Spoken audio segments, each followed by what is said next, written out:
Deu uma travadinha.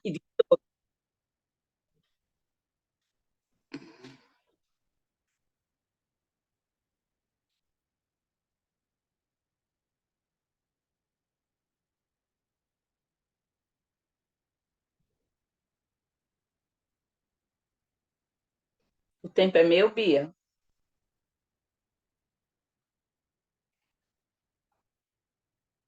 Ficou mudo de novo. Ah, eu estou te ouvindo, então, sim, tempo é seu. Obrigada. Os mais estão me ouvindo bem? Está tudo certo? Eu estou ouvindo bem. Então, acredito que sim. Hoje nós temos a sexta aula. Lembrando que essa é a mesma aula do Vem Segue-me, só que eu estou seguindo uma outra linha, tá bom? Bem, eu não entrei muito em detalhe, eu li, mas não está bem ali igual, tá? E hoje nós vamos estar estudando Mateus do 15 ao 17 e Marcos de 7 a 9. Alguém conseguiu ler as designações?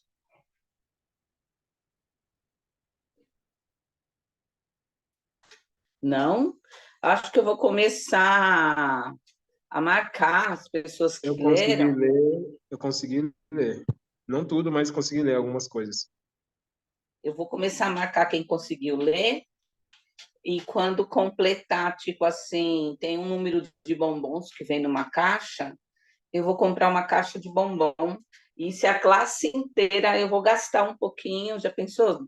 15 alunos, R$ 150, mas tudo bem, eu acho que vai valer a pena, tá? Vocês vão sentir a diferença se a gente conseguir fazer isso. Pessoal, vamos ver a próxima imagem, por favor? Henrique.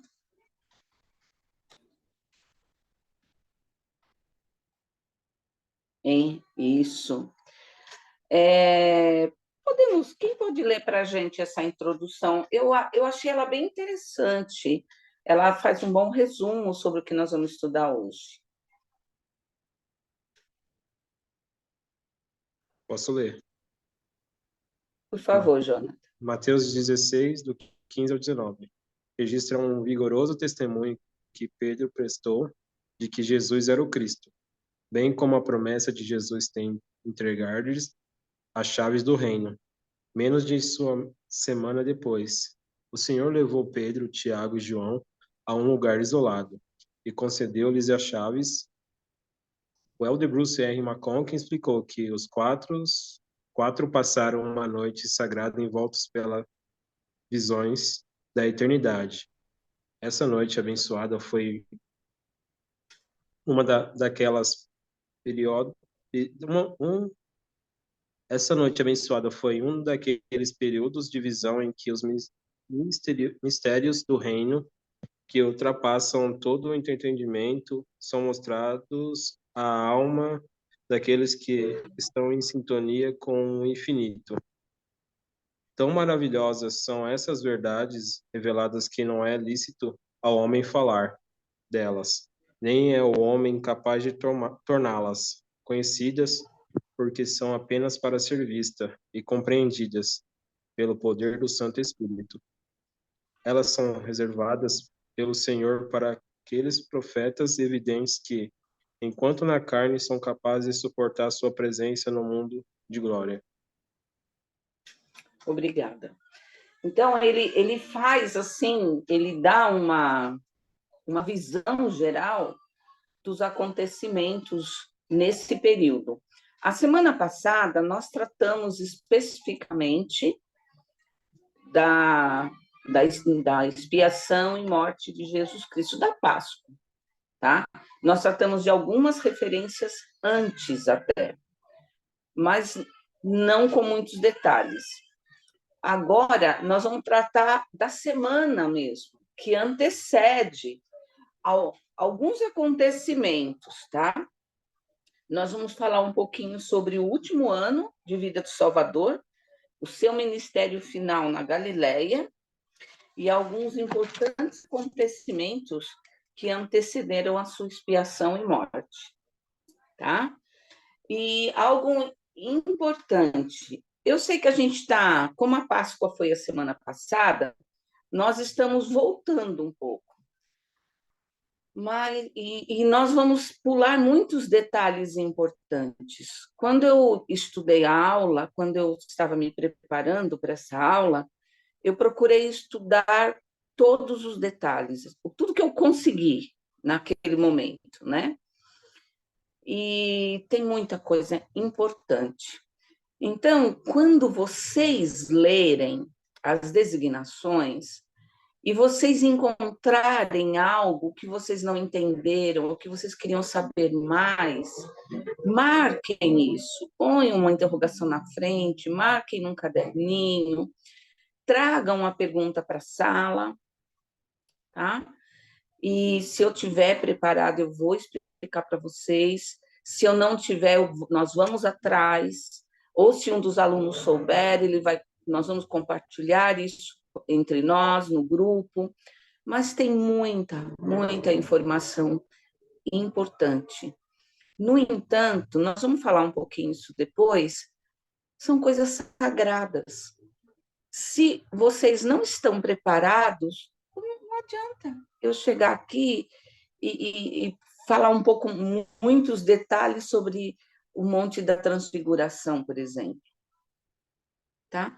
Então, se faz necessário que vocês busquem também. Vocês buscando, ficou a dúvida? Traz. E nós veremos o que vamos fazer juntos, tá bom? Tudo bem? Que tal a gente combinar isso? Quem leu, marca o nome aqui e a gente vai somando aí a quantidade de bombons até o final do semestre. O que vocês acham? Pode ser um incentivo? Mais que um incentivo isso aí. Mas, ó, não precisa estudar, é para ler a designação. Ah, é um capítulo só. Leia só um capítulo. Ah, hoje foram 6 capítulos. Leia só os 6. Encontrou uma dúvida? Põe uma interrogação. Traz para a sala. Não entendemos. Aí a gente vai resolver, tá bom? Vamos ver a próxima imagem, que eu procurei separar isso por imagens para a gente poder desenvolver melhor.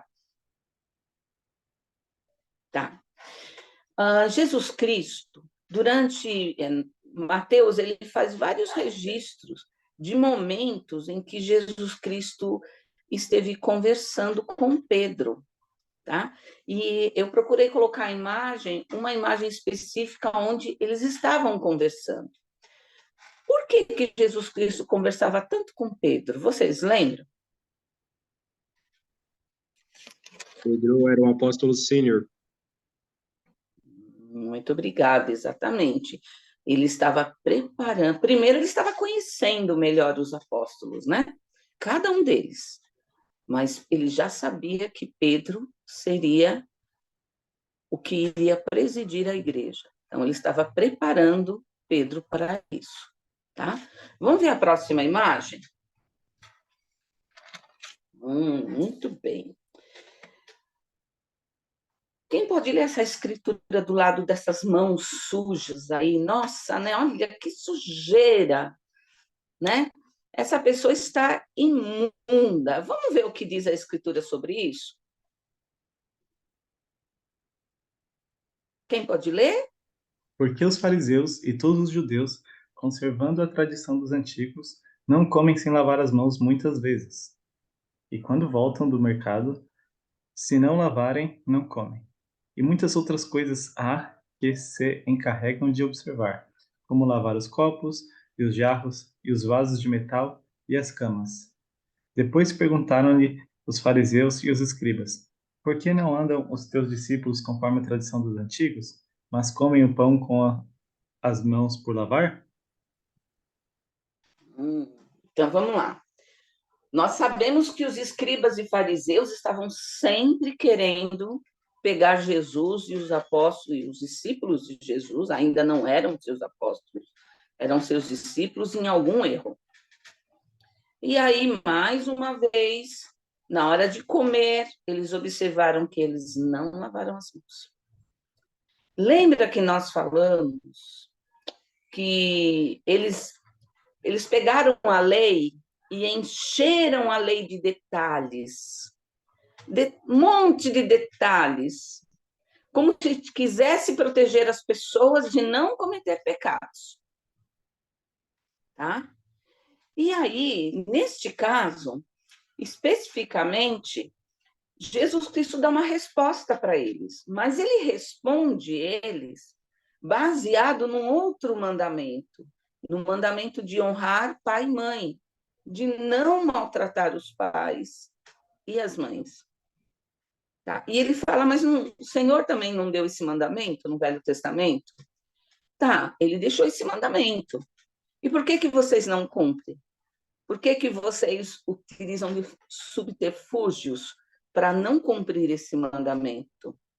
No entanto, ele mais para frente, ele explica alguma coisa a mais sobre isso, ele dá detalhes sobre isso. Vamos dar uma olhada na próxima imagem?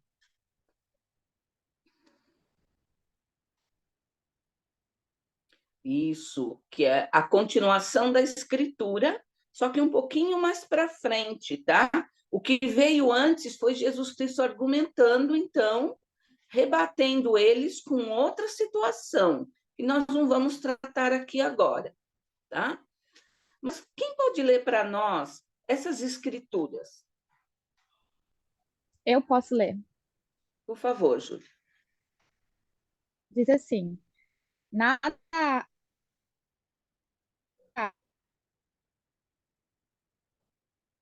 Você está travando. que entrando nele, mas o que contamina o homem. Deixa eu só mudar a internet.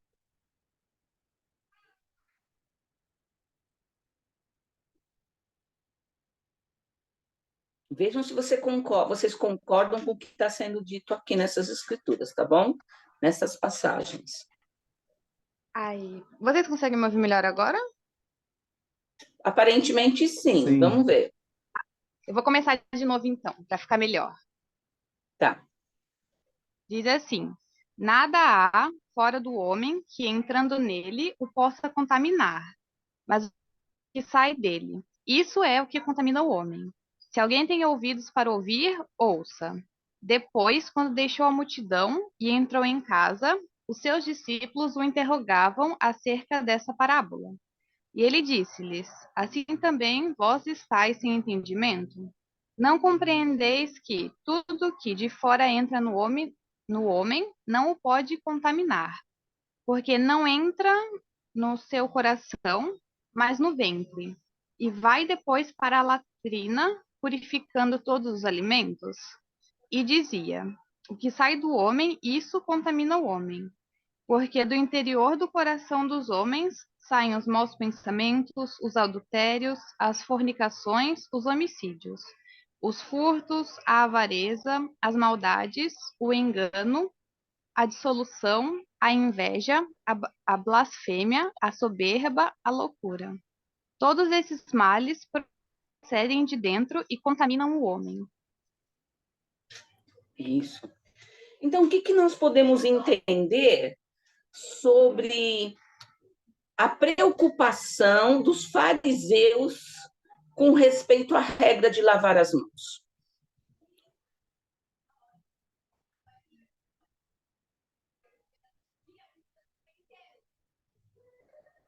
O que nós podemos entender?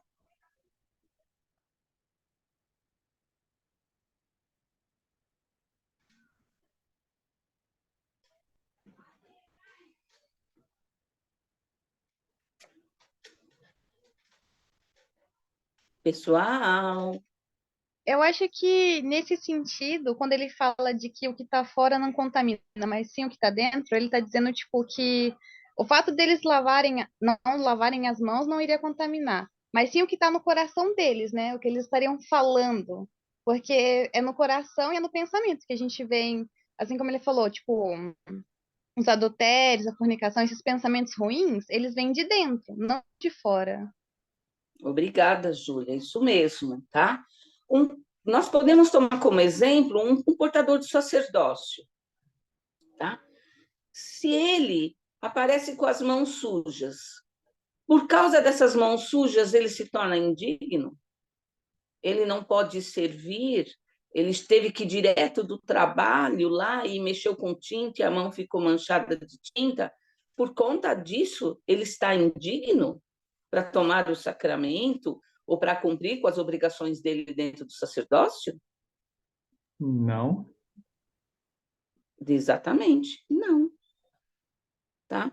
Ele diz que o que entra pela boca não é o que mata o homem. Eu li um discurso que estava dizendo que, fora, por exemplo, alguns alimentos que podem matar o ser humano ou um ser vivo, normalmente, quando você come algo que te faz mal, o seu corpo dá um jeito de eliminar isso, tá?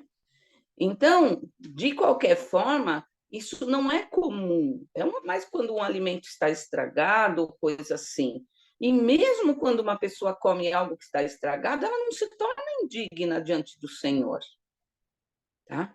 E aí ele deixa claro que o que torna uma pessoa indigna é o que sai da sua boca, né? Como diz, aquilo que a boca fala é o que está cheio o coração. Aquilo que a pessoa fala é aquilo que está no coração dela. Tá? É como está o coração dela. E se o coração está cheio de coisas ruins, e se o coração está cheio de mágoas, de ressentimentos, isso contamina. Não só está contaminando ela, como vai contaminar outras pessoas também. O que vocês acham disso?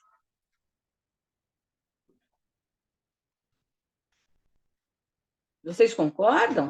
Sim, e outra, se a gente for analisar no contexto, né, lá da época, né, como eles, a forma que eles costumavam julgar, né, quem fazia diferente deles, eu acho que foi uma bela afirmação aí, né, tipo, para falar que, tipo assim, não adianta você lavar sua mão tantas vezes antes de comer se você está julgando aquele que não lavou a mão e está comendo. Então, tipo assim, é meio que para dizer isso, né, tipo, não adianta você lavar sua mão 10, 20 vezes e você continuar julgando as pessoas assim, porque você está contaminado, você está mais contaminado que ele que, né? Então, eu também tenho por isso. Exatamente, obrigada. Muitas pessoas acham que porque vive uma vida de luxo, come bem, se veste bem, tem lindos carros, tem um excelente cargo na empresa e às vezes até na igreja. Acha que por isso está livre, está salvo. E não é verdade. Tá? Quando o Senhor julgar, ele vai, com certeza, ele vai julgar quanto cada um de nós recebemos e o que nós fizemos com o que nós recebemos. Aquela moedinha que nós recebemos, ele vai olhar como que a gente usou os dons, os talentos, as riquezas que nós recebemos. Com certeza seremos julgados por isso. No entanto, se eu tenho tudo isso de bom, mas eu não faço bom uso nisso para o crescimento do reino, para beneficiar os filhos do Pai Celestial, eu também vou ser julgada por isso. Então, não vai ser isso que vai determinar se eu vou viver com Deus ou não, se eu vou conseguir chegar lá no reino celestial. Não é isso. Tá?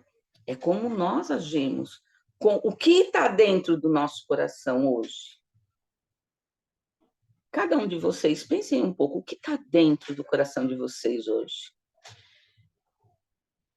Eu tenho convivido, eu estou em São José do Rio Preto hoje, com minha filha, está todo mundo doente aqui.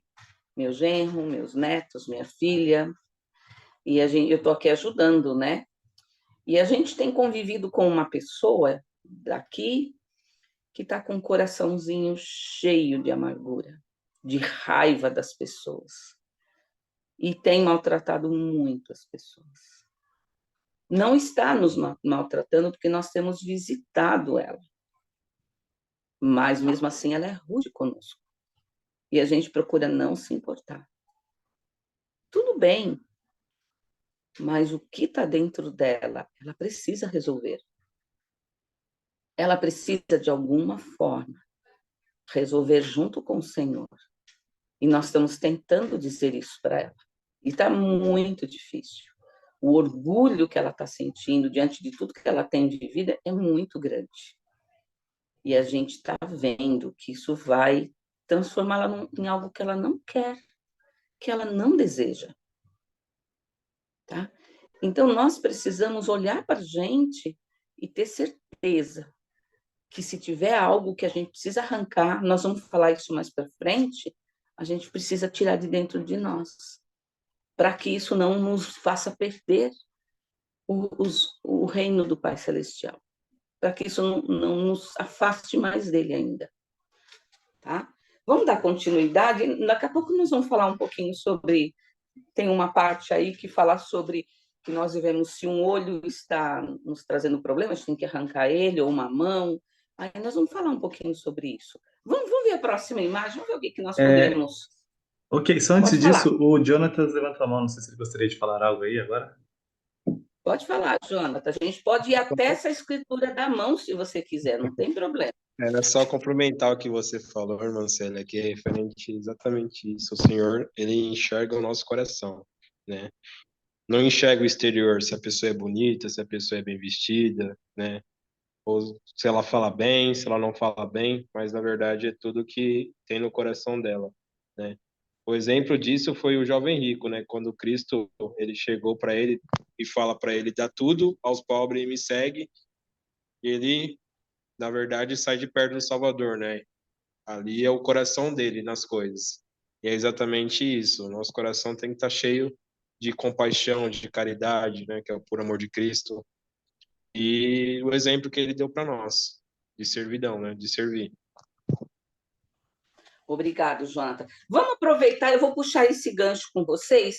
Quem pode abrir Marcos 9, 43 e o 45?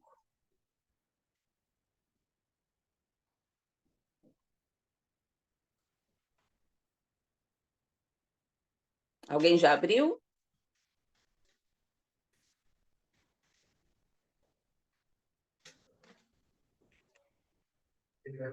Marcos 9, 43. É 43, 45 e 47. Mas só o 43 e 45 vai estar bom.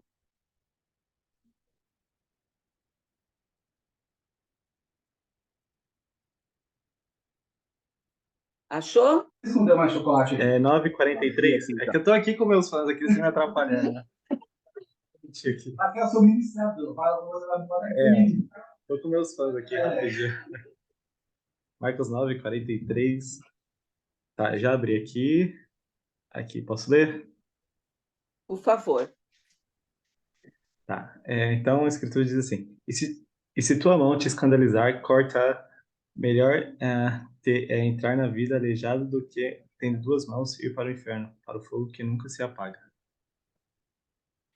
Leu 45 também. E se o teu pé te escandalizar, corta-o. Melhor é entrar coxo na vida do que tendo os dois pés ser lançado no inferno, no fogo que nunca se apaga. E no 47 ele fala do olho, né? Se o teu olho te escandalizar, arranca-o fora. Tá. Será que isso quer dizer que ele está dizendo para nós? É isso que o Senhor quer? Que a gente corte uma mão, corte um pé? É isso que o Senhor está pedindo para a gente? Eu fui até a página, eu vou falar para vocês a página, se vocês quiserem acompanhar, 226 do livro de Mormon, lá das traduções de Joseph Smith. Tá? Quando Joseph Smith ele traduz algumas partes das escrituras. E ele diz assim, quando chega nessa parte de Marcos 9, ele fala assim, o significado de cortar os membros do corpo é eliminar as más companhias. Então, ele se refere, ele está querendo dizer para nós que se nós convivemos com pessoas que nos faz ver coisas que não são boas, aprender coisas que não são boas. Então, o arrancar o olho, o que seria?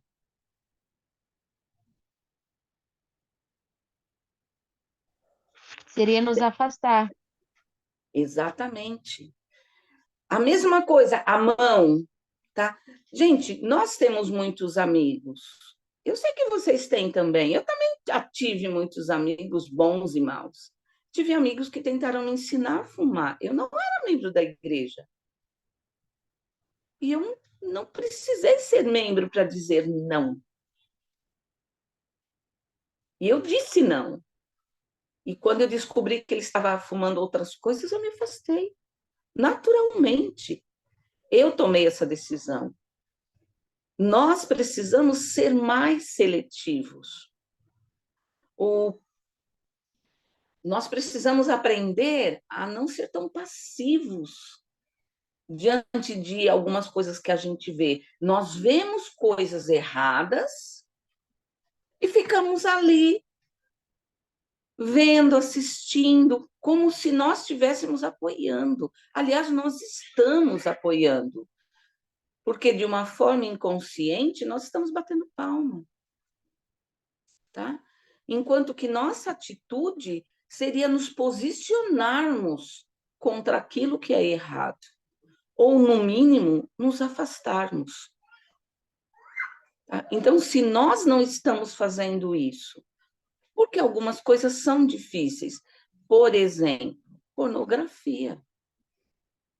Nós não começamos a ver sozinhos, alguma coisa pode ter nos levado a assistir aquilo. Não estou dizendo que todo mundo assiste, mas estou comentando, tá? Ou beber, um amigo ofereceu, mas o uísque é tão gostoso, um vinhozinho, uma cervejinha, e você ali com um amigo, com um monte de amigos, você acaba cedendo, que todo mundo se enche as paciências, você acaba cedendo para não ficar mal no grupo. Então, nós precisamos aprender a sermos mais ativos e não aceitarmos as coisas erradas. Não, porque eu não quero, porque é uma decisão minha. Enfim, não quer falar da igreja que nós abraçamos, da fé que nós abraçamos? Não fala.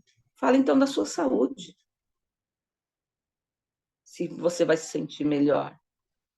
Então, nós precisamos ter coragem de afastar de nós aquilo que não é bom. Como diz, tirar o olho, cortar a mão, cortar o pé, enfim, o que for preciso, tá? E nem sempre é fácil. Alguém quer comentar alguma coisa?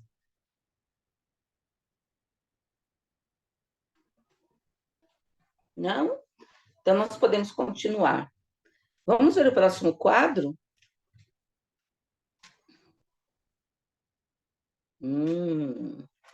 3 perguntas. Quem vai responder a primeira?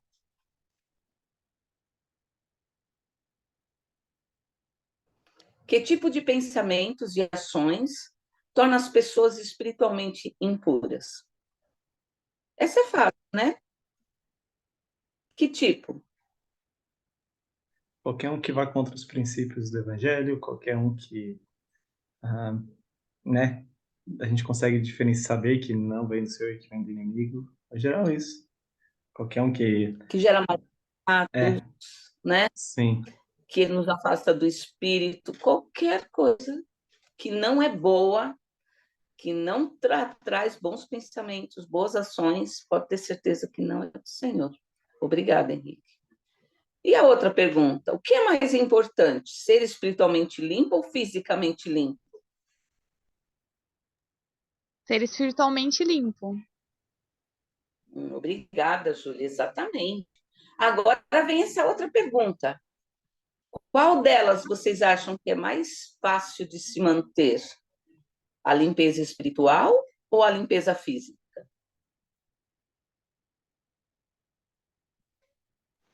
Qual é Com mais certeza é a fácil? limpeza física, porque é só você ir ali, é só você ir ali e tomar um banho. E, enfim, lavar as mãos e passar alguma coisa que possa te ajudar a ser mais perfumado. De inúmeras formas a gente pode se limpar, mas quando é espiritualmente, a gente exerce mais sacrifícios, a gente precisa abrir mão de muitas coisas, a gente precisa se esforçar um pouco mais para se manter. limpo espiritualmente. Depende do ponto de vista. Se você não se sujar muito e você conseguir se manter limpo mais vezes, consegue ser mais limpo, né? Ser Um asseado mais exemplo, vezes durante o dia do que fisicamente, espiritualmente. Mas é um isso, depende se você não mecânico se tem sujar muito. muitas dificuldades, né, Henrique? É. Porque ele suja muito as unhas com graxa, né? E é muito difícil tirar o cheiro de graxa e tirar a sujeira das unhas.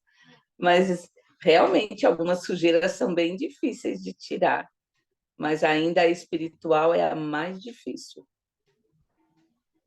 tá? Vamos ver o próximo quadro?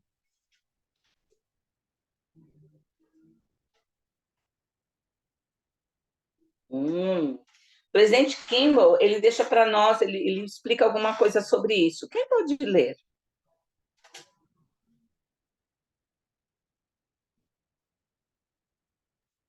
Posso ler. Não Por é a favor. sujeira da terra, nem a graxa nas mãos que maculam o homem. Tampouco são o suor em excesso, causado pela labuta, ou odor corporal resultante do trabalho pesado. A pessoa pode banhar-se de hora em hora, perfumar-se com frequência, lavar os cabelos com shampoo diversas vezes ao dia, fazer as unhas diariamente, ser mestre em conversação e, entretanto, ser depravado e sujo como as fossas do inferno. O que macula é o pecado, especialmente o pecado sexual. Ele foi claro, né? Ele foi objetivo e claro. Claro, ele cita aí o pecado sexual, mas tem muitas outras coisas, tá? Tem as agressões, tem a maledicência, a mentira, enfim, é uma lista longa, tá? E que nós podemos estar acostumados com um com o outro e não percebemos. Tá? Vamos ver o próximo quadro?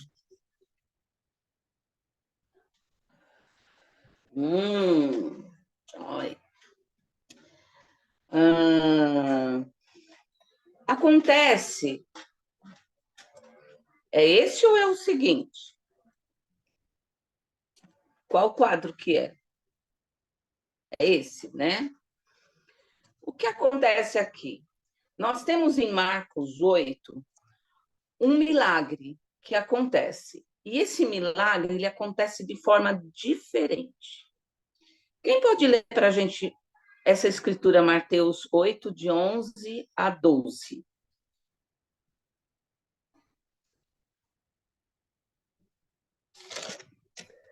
Posso? Por favor. E saíram os fariseus e começaram a disputar com ele, pedindo-lhe para o tentarem um sinal do céu. E suspirando profundamente em seu espírito, disse: Por que pede esta geração um sinal? Em verdade vos digo que a esta geração não se dará o sinal. Ele está falando sobre sinais. Nós já ouvimos falar que o nosso Deus, que o Senhor não é um Deus de sinais. Vocês lembram no livro de Mórmon o que aconteceu com aqueles homens, né, os anticristos que pediam sinais? Vocês lembram o que aconteceu com eles? Curior, um anticristo, vocês lembram? Quem já leu o livro de Mórmon Sim. todo, lembra? O que foi que aconteceu com essas pessoas? E tinha pedido um sinal dos céus para crer em, né, se de verdade existia. E aconteceu que recebeu, ficou mudo e é isso. E aí depois, né, ele escreveu lá que, tipo, que... Acho que foi ele que Ele escreveu morreu no chat. Tipo, que agora e sabia, mas todos já era eles. tarde e acabou morrendo depois. Exatamente. Então, vamos ver aqui o quadro histórico. Em Marcos, de 1 a 8, de 1 a 9, o Senhor ele vai para um monte e junta aproximadamente 4.000 pessoas que estão há 3 dias ouvindo o Senhor falar. E o Senhor ele se entristece e se preocupa com essas pessoas. porque ele sabe que elas estão cansadas e famintas. E mais uma vez, veja bem, o milagre dos 5.000, dos 4 pães e 3 peixinhos, é isso mesmo, já aconteceu. Nós estamos vendo isso acontecer novamente. Só que dessa vez são 7 pães e ele não diz quantos peixes, ele cita alguns peixinhos. Dessa vez eles não são divididos em grupo de 50. Os apóstolos apenas pedem para que eles se sentem e o Senhor, mais uma vez, abençoa a multidão que receba os pães e os peixes. E, novamente, só muitos, porque todos são abençoados. Então, houve esse momento. Assim que acabou esse momento, que foi entre o 9 e o 10, acontece isso. Os fariseus, eles começam a disputar, né? Pedindo que o Senhor lhe dê um sinal do céu. Olha bem, gente, acabou de acontecer um milagre. 7 pães e alguns peixinhos abençoaram, alimentaram 4.000 pessoas. E esses fariseus, eles estão pedindo um sinal. Por isso que ele fala esse número 12. Quem pode ler de novo para a gente o 12? Quem leu pode ler de novo o 12? E suspirando profundamente em seu espírito, disse: Por que repete esta geração um sinal? Em verdade vos digo que a esta geração não se dará sinal. Entende por que ele suspira? Puxa vida, né? Acabamos de fazer um milagre. Tá? E aí, nós podemos dar uma olhadinha no 17 ao 19. Quem pode ler para a gente?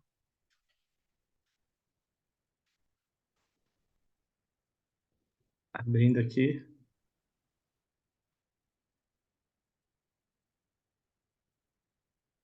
É o 27? Não, é Marcos 8. Nós lemos até o 12. Pode começar no 13. Tá, 8, 13. Ok. Então diz assim. E deixando-os, tornou a entrar no barco e foi para o outro lado. E os seus discípulos se esqueceram de levar o pão e no barco não tinham consigo senão um pão. E ordenou-lhes, dizendo: Olhai, guardai-vos do fermento dos fariseus e do fermento de Herodes. E arrazoavam entre si, dizendo: É porque não temos pão. E Jesus, percebendo isso, disse-lhes: Por que arrazoais, porque não tendes pão? Não considerastes nem compreendestes ainda? Tendes ainda o vosso coração endurecido? Tendes olhos e não vedes? Tendes ouvidos e não ouves? Ouvis e não vos lembrais? Pode continuar. Sim, até qual, precisamente, até o 21? Pode ser. E quando partiu os 5 pães entre os 5.000, quantos cestos cheios de pedaços levantastes? Disseram 12. E quando repartiu 7 entre os 4.000, quantos cestos cheios de pedaços levantastes? E disseram 7. Disseram-lhe 7. E ele lhes disse: Como não entendeis ainda? Obrigada. O que ele está explicando aí? O Senhor está ensinando algo sobre o fermento. E eles perguntam entre eles: será que é porque nós esquecemos o pão? Olha só, acabaram de sair do momento em que o Senhor de novo faz um milagre, tá? Então, o que nós temos? Nós temos os fariseus, que são cegos espiritualmente, não enxergam, tá? Possui a cegueira espiritual. Só que é grande a cegueira dos fariseus. E aí, no barco, novamente o Senhor lembra aos seus discípulos 2 momentos onde houve a multiplicação dos pães. E eles acham que o Senhor está preocupado porque eles esqueceram de levar o pão. Eles também estavam cegos espiritualmente, não tanto quanto os fariseus. Mas a cegueira deles era por não compreender. Eles não estavam entendendo que quando o Senhor disse para eles tomarem cuidado com o fermento, o que será que o Senhor estava querendo dizer? Vocês sabem? Se guardar da contaminação dos fariseus. Oh, muito bom. O que quer dizer isso? Podemos chamar isso de maledicência? Podemos chamar isso de maledicência?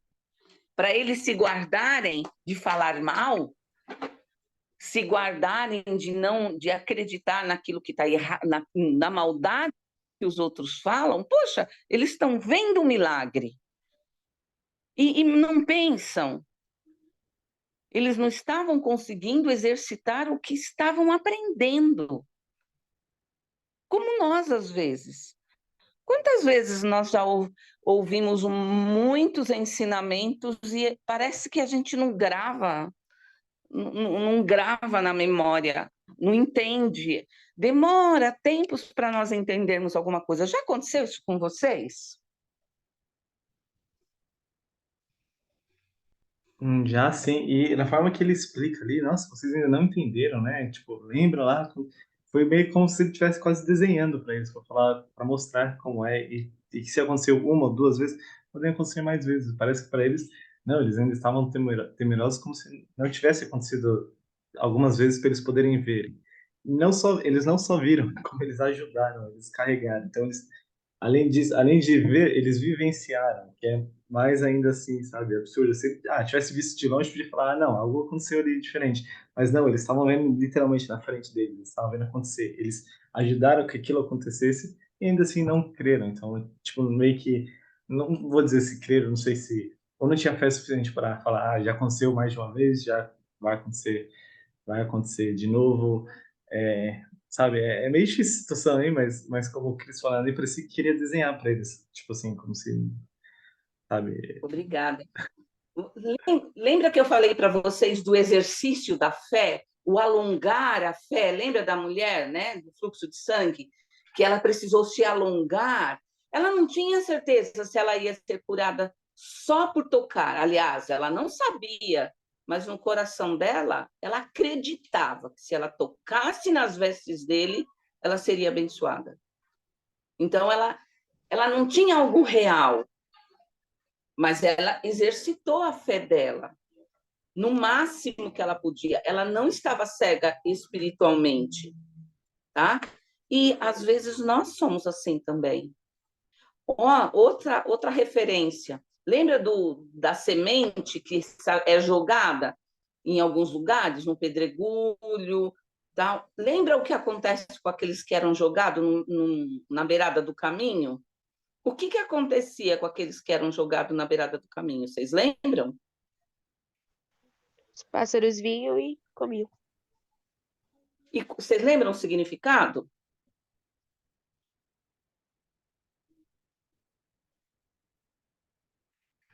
Quer ver? Eu vou dar um exemplo. Missionário retornado vai lembrar. Você está ensinando uma família, um jovem, uma família, e está indo tudo muito bem. Aí um dia você aparece na casa, isso aconteceu comigo quando eu fiz missão também, e eles estão estranhos. E quando você consegue conversar com eles, e eles explicam o que está acontecendo, então, sabe, a minha vizinha, ou a minha irmã, ou fulano de tal falou que vocês são isso, são aquilo outro, que não é para mim mais receber vocês, que vocês são racistas, que vocês acreditam que Deus tem um corpo perfeito e glorificado, e acreditamos mesmo. Ou mesmo são coisas do mundo que o inimigo usa para fazer com que o conhecimento adquirido se perca. tá? Então, nós precisamos tomar muito cuidado com essa cegueira, porque ela pode se manifestar de várias formas, não só com a nossa desatenção, mas tem muitas formas para essa cegueira se manifestar. Vocês lembraram, missionários retornados aí, a experiência de estar ensinando alguém e chegar lá, ter que fazer tudo de novo, porque o inimigo chegou e semeou coisas que não tem nada a ver? Vocês lembram disso na vida de vocês? Ah, Sim, sim, isso passa bastante.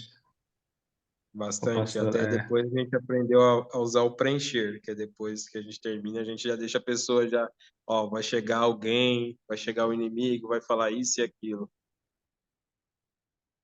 É verdade. Sempre chega, né? Sempre chega. É incrível. A pessoa se afastou da igreja dela há anos. De repente, ela resolve voltar para aquela igreja. Porque os irmãos aparecem do nada. Então, é algumas coisas que realmente acontecem, tá? Para o quê? Para desestruturar o nosso conhecimento, para nos ajudar a ajudar o inimigo a continuar que nós sejamos cegos espiritualmente, tá? Continuando, a partir daí, acontece uma conversa.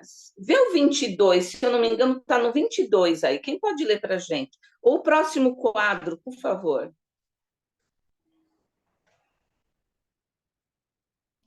Tá, ainda não é esse, mas pode deixar esse quadro aí. Quem pode ler o 22 para a gente? Se eu não me engano, é esse. eu sigo aqui, que tá aberto. Diz assim: Por chegou a favor. Betsaida e trouxeram-lhe um cego, e rogaram-lhe que o tocasse. E tomando o cego pela Pode mão, continuar. levou-o para fora da aldeia, e cuspindo-lhe nos olhos, e impondo-lhe as mãos, perguntou-lhe se via alguma coisa. E levantando ele os olhos, disse: vejo os homens, pois os vejo como árvores que andam. E depois tornou a pôr-lhe as mãos nos olhos, e levantando ele os olhos, ficou restabelecido, e viu distintamente a todos. E mandou-o para Obrigada. casa, dizendo: não entres na aldeia, nem digas a ninguém na aldeia. Tá. Só, vocês sabiam que esse milagre foi único? Foi diferente dos outros? Vamos tentar entender. Alguém levou um cego para Jesus Cristo. Você que está com a escritura aberta, nos ajuda aí. Alguém levou um cego para Jesus Cristo e pediu que que Jesus Cristo tocasse, o abençoasse. O que Jesus Cristo fez?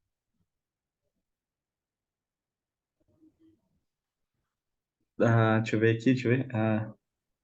Colocou cuspe nos olhos dele. Tá. Primeiro, ele saiu com ele do meio das pessoas. Primeira coisa. Espera aí, ele já fez isso com algum outro que nós tenhamos visto? Não. Não. Depois ele colocou guspe nos olhos dele, certo? Foi. Sim. E depois, assim que ele colocou o guspe, ele perguntou para ele: o que você está vendo? O que ele falou que estava vendo? Vejo os homens porque vejo como árvores que andam. Ou seja, parece que ele não estava vendo Vejam 100% bem, ainda. exatamente. O Senhor, toda vez que fazia um milagre, ele fazia por partes? Não. Não. Ele fazia um milagre. Levanta e anda, pega a sua cama, anda, começa a enxergar, lava-se num tal rio, já desaparece toda a doença. Mas neste caso, ele estava fazendo por partes. E aí, depois que ele falou que estava vendo as árvores, o que o Senhor faz?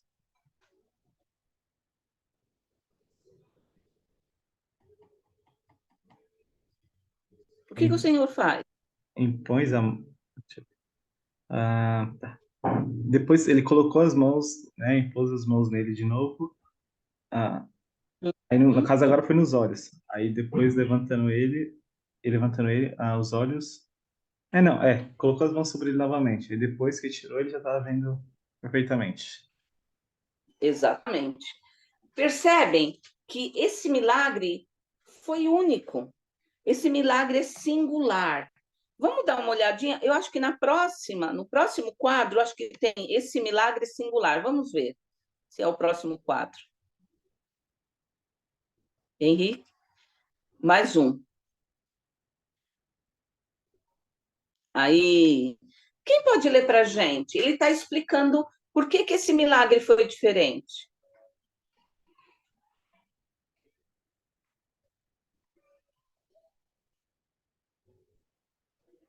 Bia, você pode ler? Posso Ou sim, Júlia? Por favor, Bia. A eu Júlia posso. leu. Certo. Elder Bruce R. McConkie. Esse milagre é singular. Trata-se da única ocasião registrada em que Jesus curou uma pessoa por etapas. Pode ser que o Senhor tenha agido assim para fortalecer a fé fraca, porém crescente do homem cego. Ao que parece, as sucessivas etapas de contato físico com Jesus tiveram o efeito de aumentar a esperança. Peraí só um minuto. De aumentar a esperança, a certeza e a fé daquele homem cego. Sem dúvida, a maneira pela qual a cura ocorreu nos ensina que os homens devem procurar a graça da cura do Senhor com toda a sua força e fé, mesmo que isso seja, mesmo que isso seja suficiente para apenas uma cura parcial. Mas depois de recebê-la, eles podem adquirir maior segurança e fé para serem totalmente curados em todos os aspectos.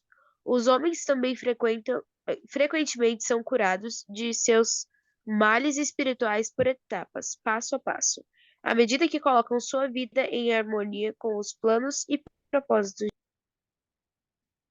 Obrigada. Acho que ficou claro, né? A situação tanto do homem cego, como por que Jesus Cristo fez isso, tá? Alguma dúvida? Alguém quer fazer algum comentário? Vamos voltar para o. Pode Só falar. fazer um comentário breve. Eu acho interessante que ele fala aqui, né? Os homens também são frequentemente curados por seus males, de seus males espirituais, por etapas, passo a passo, à medida que colocam sua vida em harmonia com os planos e propósitos de Deus. Na verdade, tudo em nossa vida tem um propósito, né? Muitas das nossas dificuldades têm uma área específica em que nós precisamos melhorar, crescer, nos lapidar, né? Então, acho interessante que Cristo, ele, mesmo em um momento em que nós podemos só receber a cura e tomar um pouco conhecimento, ele nos dá a oportunidade de aprender ainda mais, de nos esforçar mais, como você falou, de alongar a nossa fé. Então, ele só dá a cura necessária, digamos que ele dá o suficiente agora para que você continue buscando, e não para que você passe e seja um daqueles que foram curados e não voltaram, né, para reconhecer a mão de Jesus Exato. Cristo em sua vida. Então, às vezes nós temos o suficiente para continuarmos firmes e buscar ainda maior fé e maior esforço para receber a cura para outras coisas em nossa vida. Obrigado, Bia, exatamente. Tá? É importante que a gente tenha esse tipo de visão, que a gente amplie a nossa capacidade, né, de desenvolver nossa fé para isso. Obrigada. Vamos voltar um pouquinho a. Vamos voltar naquela imagem que Jesus Cristo está meio pensativo? Não, isso.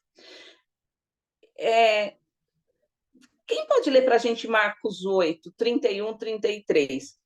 Uma coisa que eu quero compartilhar com vocês. Eu não entendia esse acontecimento. Agora eu estou entendendo melhor, tá? Talvez vocês nunca esbarraram nisso, mas eu precisei pesquisar um pouco. Quem pode ler para a gente? Marcos 8, 31 a 33. Eu posso ler. E começou a ensinar-lhes que era necessário que o Filho do Homem padecesse muito e fosse rejeitado pelos anciões e principais dos sacerdotes e pelos escribas, e que fosse morto, e depois de 3 dias ressuscitasse. E dizia abertamente essas palavras. E Pedro o tomou à parte, e começou a repreendê-lo. Mas ele, virando-se e olhando para os seus discípulos, repreendeu Pedro, dizendo: Retira-te diante de mim, Satanás, porque não compreendes as coisas que são de Deus, mas as que são dos homens. Obrigada. Então, tentem imaginar a cena. Foi um momento que o Senhor estava tentando preparar os discípulos para a morte dele. Tá? Os discípulos ainda não tinham entendido, Pedro ainda não tinham entendido, mesmo Isaías falando, mesmo os profetas antigos falando, mesmo eles tendo lido isso nas Escrituras, eles não estavam entendendo que Jesus Cristo ia ter que morrer, padecer. Isaías, é claro, diz que ele sofreria muito na mão do seu próprio povo. Tá? Então, e aí diz que eles, se vocês quiserem, no 31, diz que ele estava explicando claramente. Não é isso mesmo? Claramente, com clareza. E aí, Pedro, o que ele faz? Ele chama Jesus Cristo num canto e o repreende, para ele não falar aquelas coisas. Por que vocês acham que Pedro fez isso? Por quê? O que vocês acham que Pedro estava pensando?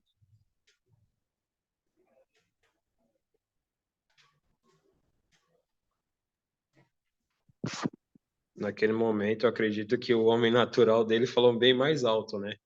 E ele sentiu todo um remorso por dentro de que ele perderia o Salvador, né? Mas ele não tinha a plena convicção que Cristo tinha que padecer naquelas coisas, todas que ele falou, e ele ressuscitaria no 3º dia. Obrigada, muito bem. Eles não sabiam o que significava a palavra ressuscitar. Tanto é, quando vocês lerem a designação para a aula de domingo, vocês podem marcar aí, que eles perguntam entre si, diz que eles estavam no barco conversando, e eles perguntam o significado da palavra. O que significa ressuscitar? Pedro não queria que nenhum mal acontecesse para Jesus. Ele não queria que Jesus fosse morto. Ele queria que Jesus Cristo continuasse no meio deles, pregando como líder religioso, líder de fé deles. Era isso que ele queria. Era isso que eles esperavam. Porque ele ainda não entendia, não estava compreendendo o propósito. E aí, você viu como Jesus Cristo faz? Afasta de mim, Satanás. Por quê? Porque ele não estava entendendo o que estava acontecendo. Tá? E mesmo assim o Senhor continuou, né? As Escrituras mostram que ele continuou explicando, tá? Para eles o que iria acontecer. Depois disso, tá? Passado uns dias, depois de provavelmente Jesus Cristo deve ter ensinado muitas coisas para eles, ele pergunta, né? Do 34 ao 38, Pedro presta testemunho de Jesus Cristo. Quem pode ler para nós?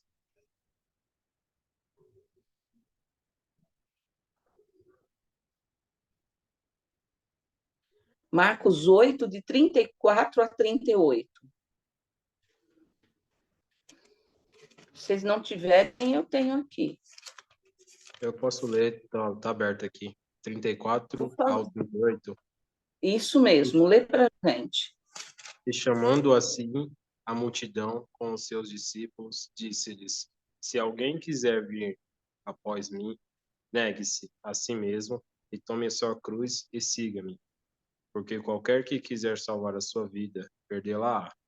Mas qualquer que perder a sua vida por causa de mim e do Evangelho, esse a salvará. Pois que aproveitaria ao homem se ganhasse todo o mundo e perdesse a sua alma? Ou o que dará o homem pelo resgate da sua alma? Porque qualquer que nesta geração adúltera e pecadora se envergonhará de mim e das minhas palavras, também o Filho do Homem se envergonhará dele, quando vier na glória de seu Pai, com os santos anjos. Obrigada. Então, ele está dizendo que ele está falando que o poder dele, ele está exercitando o poder dele. Eu falei, essa escritura, ele está mostrando, tá, que quem ele é, né? E quem somos nós se quisermos seguir ele? Se nós queremos mudar nossas vidas, nós temos que caminhar junto, ao lado do Salvador Jesus Cristo. Eu estou procurando uma escritura aqui no meu caderno que diz assim: e vós, né? Quem dizeis que eu sou? Vocês lembram dessa escritura? Quem achar primeiro que eu, a gente pode ler? Que ele pergunta assim: e vós, quem dizeis que eu sou? É Marcos 9. Marcos 9? Você pode ler para a gente?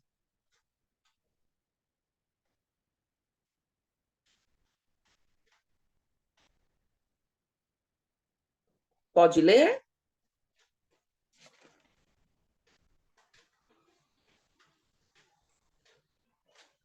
Estamos procurando aqui, o capítulo é grande, 50 versículos. Na verdade, é no capítulo 8, depois que ele cura o cego, lá no 28, na verdade é no 27. Então, lê para a gente, Bia. Vamos acompanhar. Então, olha só. E saíram Jesus e os seus discípulos para as aldeias de Cesareia de Filipe, e no caminho perguntou aos seus discípulos, dizendo: Quem dizem os homens que eu sou? E eles responderam: João Batista, e outros Elias, e outros um dos profetas. E ele lhes disse: Porém vós, quem dizeis que eu sou? E respondendo Pedro lhes disse: Tu és o Cristo. Obrigada. Pedro tinha um testemunho de Jesus Cristo. Apesar de ter sido repreendido por ele, ter sido chamado a atenção, e ainda não tinha acontecido a transfiguração. A transfiguração acontece depois. Mas ele já sabia. De que forma nós podemos adquirir um testemunho verdadeiro de Jesus Cristo? Quem pode nos dar esse testemunho?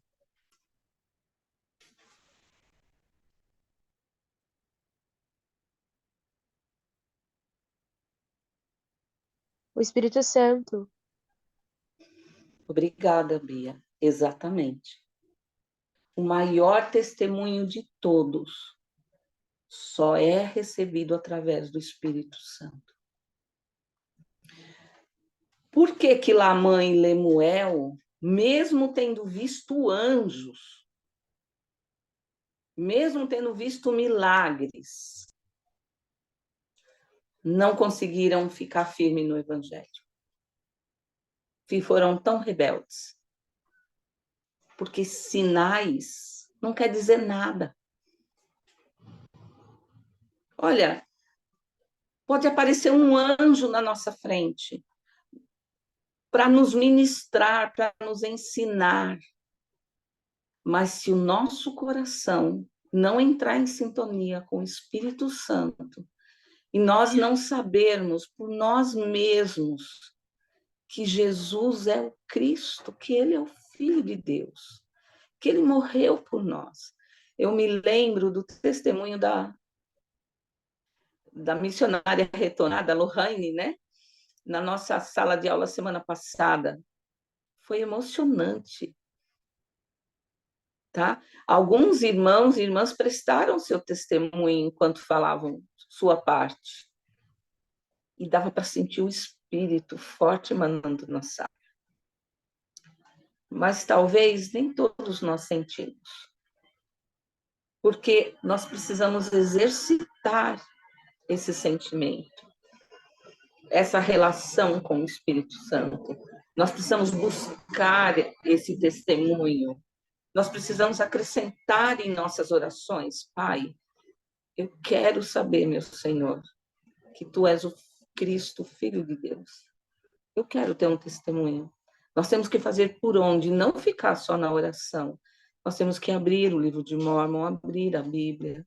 Nós temos que nos esforçar para ter esse testemunho, para mudar alguma coisa nas nossas vidas. Se nós não fizermos isso, nós não vamos conseguir mudar. E não adianta pôr a culpa nele. O Senhor Jesus Cristo só é acessível e o Espírito Santo só é acessível se nós os buscá-los. Nós temos a luz de Cristo para nos guiar, mas não é o suficiente. A luz de Cristo nos ajuda a saber o que é certo e o que é errado.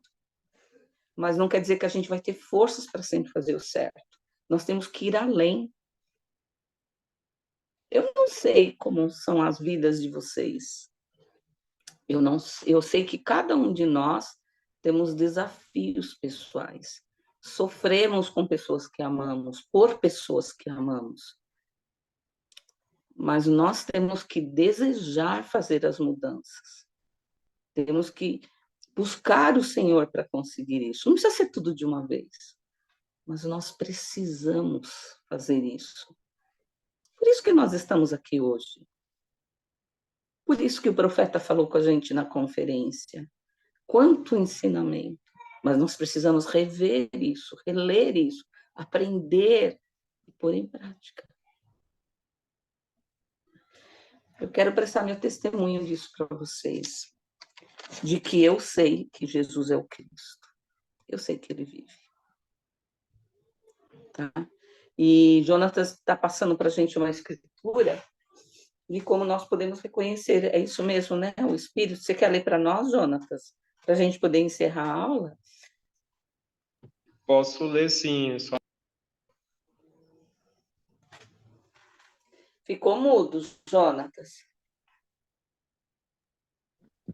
Só um momentinho que eu vou abrir aqui. É que eu sei essa escritura de cabeça. Pode falar de cabeça, não tem problema.